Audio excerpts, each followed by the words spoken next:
Okay. 5, 4, 3, 2, 1. Hello, Karen. Hi. For my premium ballet talk, a good friend of mine. We go way back high school, and she's been with me for all our adventures.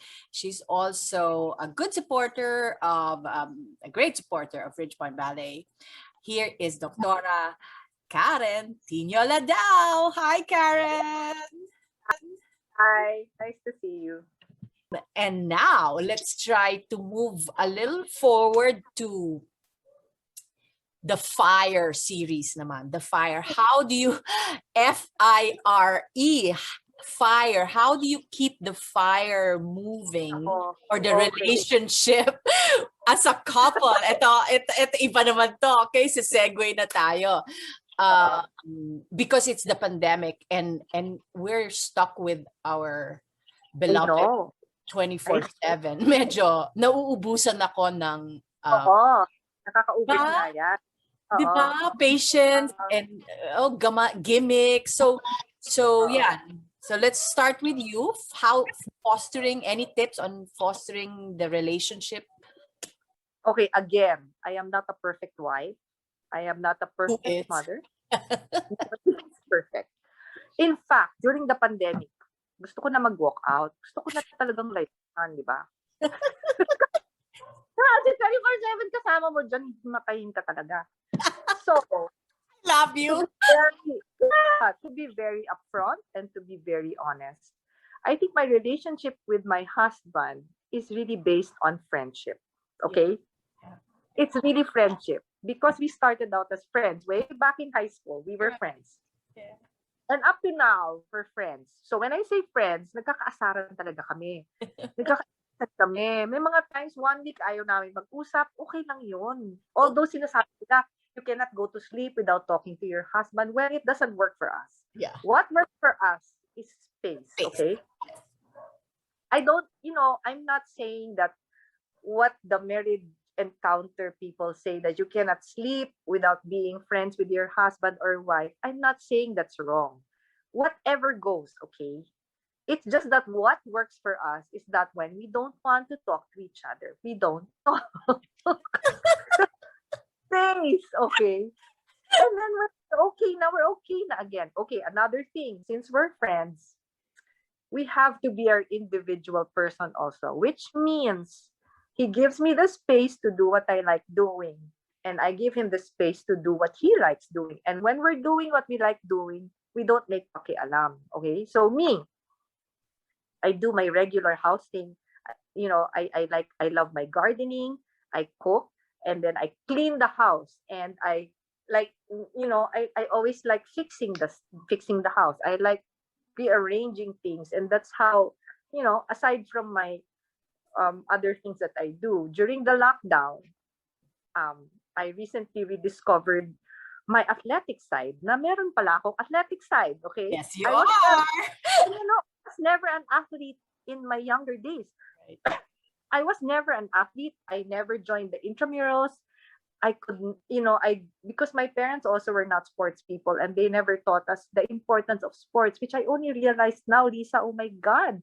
Alam mo ba, during the lockdown, doon ako napaisip, hindi ako pwedeng hindi gumalaw. So, lucky enough, my husband's cousin is a coach, a trainer. So, I honed apparently I had some athletic abilities. That's where I honed it. And my husband gave me the liberty to relearn that the love for sports, which I had pala. Hindi niya ako pinakialaman. Talagang hindi niya ako pinakialaman. And in that sense, he gave me that space. And then at the end of the day, minsan hindi kami nagkikita the whole day kasi he has his own thing, he has his own work, and he has his own interests.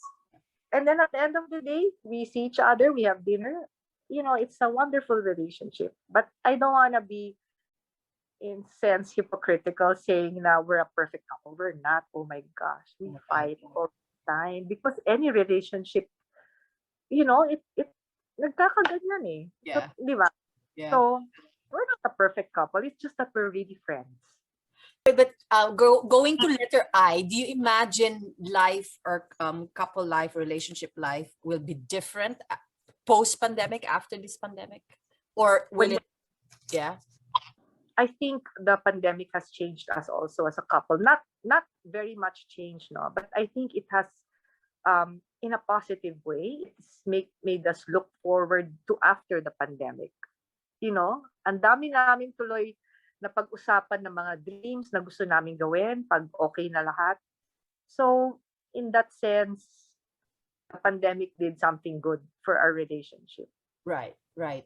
It did. It did. Helped you build dreams, no? That's nice. Yeah. Actually, yeah. Kasi at late at night when we're talking, we talk about, oh my gosh, pag natapos yung pandemic, itong gawin natin, itong ganyan, ganyan, ganyan. That's You know, so nice. it's a good thing. Yeah. It's a good thing. We're looking forward na talaga to something else. Yeah.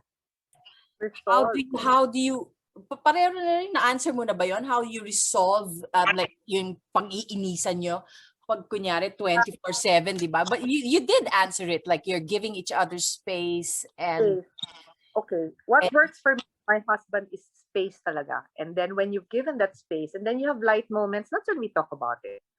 right. But we don't talk about things when we're angry at each other. We talk about it when everything is lighter. Na parang, uy, ano ba? Ano ba? Ba't ka nga ba nagalit? Ganyan, ganyan. O, edi okay na. Di ba?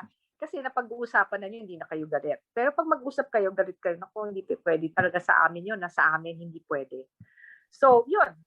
Again, resolve. I go back to the fact that we're friends.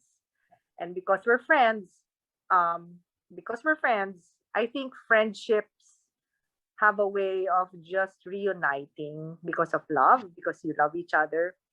And that's how we do it. Ako naman, I cannot imagine not being with my husband kasi talagang mahal na mahal ko talaga. Pero talagang minsan, hindi minsan, most of the time nakakainis. Nakakainis. Pero itong pandemic na to, do you find yourselves nauubusan ng, you know, the avenues for entertainment, or do you constantly na tayo ha sa F.I.R.E, how do you entertain yourselves as Oh a my God. Do you know that we actually want to think that, no, you know, the pandemic is a bad thing, but the situation is not. The home situation is not. I don't know for people out there, but we have found so many interests in the home. So can I just tell you how nice my house is now? Because my husband has been into every nook and cranny of our house because he's a handyman. He likes doing house stuff. He likes fixing things. Ang dami naming inayos in the past year and a half. Okay, so when you say entertain, minsan kulang pa yung araw sa amin. Kasi at the end of the day, pagod na kami. By 9 o'clock, tulog na kami sa sobrang dami na namin ginawa during the day. Ewan ko how other people can complain, but oh my God, ang dami namin ginagawa. So me, I have my sports team. Hindi niya ako papakialaman, di ba? Takbo ko dyan, hindi niya ako papakialaman. Pagdating ko dito, ayan na, umpisa na ako sa bahay, this one. And he's also equally busy. He's never not busy. So, at the end of the day, pagdating ng 7 o'clock, magdi-dinner kami, tapos 8 o'clock, inaantok na kami. Pagod na pagod na kami. pagod na kami. Pagkatapos, at the end of the day, you know how many projects we did in this house? Ang dami. We redid our garden.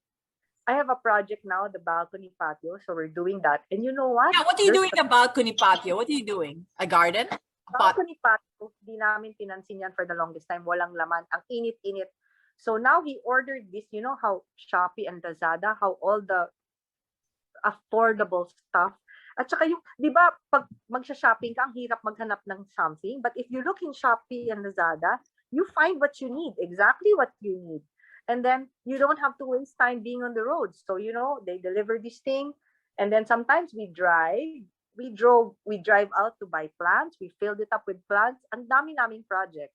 The garden, we redid the grass because it nasira yung grass because, you know, the dogs. And then we found out what to do about the grass to maintain it like that na. So the garden is flourishing again. So we have done so many things in the house. Oh, he repainted the house by himself. Oh my God! Oh, no, because we cannot hire a painter. So sabi niya, ako na lang magpe-paint. You know what? Pinintura niya wall by wall. Wall by wall. Today, this wall. tomorrow this wall. So, there's so much to do. Interior or exterior? The exterior, kasi yung interior medyo mahirap yon. But, exterior, he was able to my varnish God. wall by wall.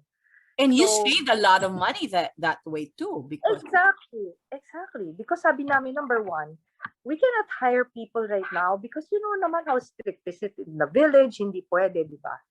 So sabi niya, edi ako na lang gagawa. Ano bang mga gawin ko? So, bibili siya sa Home Depot ng one of paint and then, okay, today I'll paint this wall. So, it worked.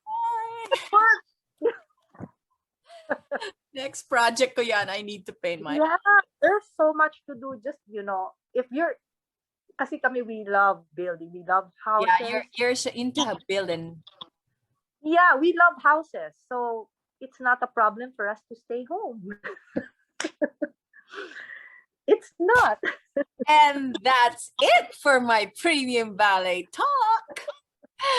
Thank you so much. Thank you, Lisa, for having me. Ay, sarap ng kwentuhan. Although ako lang ata nagsasalita dito.